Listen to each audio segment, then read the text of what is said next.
Hi mga ka-POV, day 92 na tanos pagbasa sa One Life Changing Coach Devotional ug magsugod na ta. Ingon diri no nga, you are the only Bible some unbelievers will ever read by John MacArthur. So it means no nga, sa mga unbeliever, ikaw kung unsa ka, no? Kibali diha makita sa unbeliever or sa mga tao nga wala gatuo ni Jesus Christ nga naagyod ang Ginoo, maayo gyud ang Ginoo kahit because ilang nakita sa imong kinabuhi, no? Our lives are often the only reflection of Christ that some people will ever see. Kaya diba atong lawas temple ni sa Ginoo. And if you have Christ in your life, magkinabuhi man jud ka nga na Kristo. How we live, speak, and act can either draw others closer to God or push them away. So it means kato imong testimony, no? May isa ka bahin nga makapaos mo sa ubang tao nga nakita nimo tungod sa imong testimony, tungod sa imong pagkinabuhi.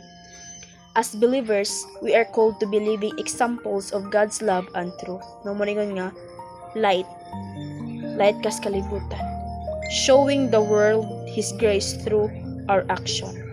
Ingon diri sa Matthew 5:16. Ingon diri no nga, let your light so shine before men that they may see your good works and glorify your Father which is in heaven.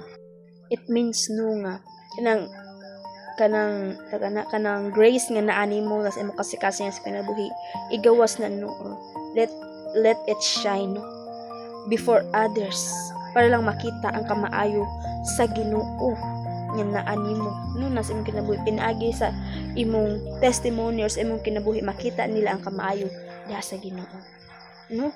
And glorify your Father in heaven. Kaya diha pod mag-glorify ang Ginoo pinaagi sa imong pagkinabuhi nga naay Ginoo. And that's mo gud ni atong maghunahon no as believers, no, nga magkuan ka jud ta sa atong action. Kaya uban believers, no, kay kuan ra hearers sa dili doers, no, daghan gud yung inana no maka devastate, but kuan man lagi sa na ang kaluwasan kay kuan man personal man, no, di man pod to anay family. So that's why ijahad tag paningkamot nga tong kinabuhi atong ma-shine.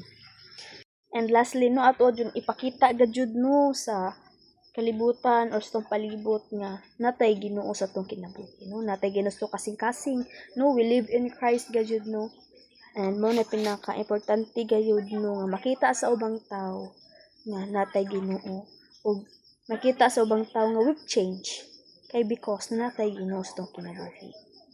Ug pinaagi ana makatabang ta sa ubang tao to encourage them and to realize nila nga najud ang Ginoo.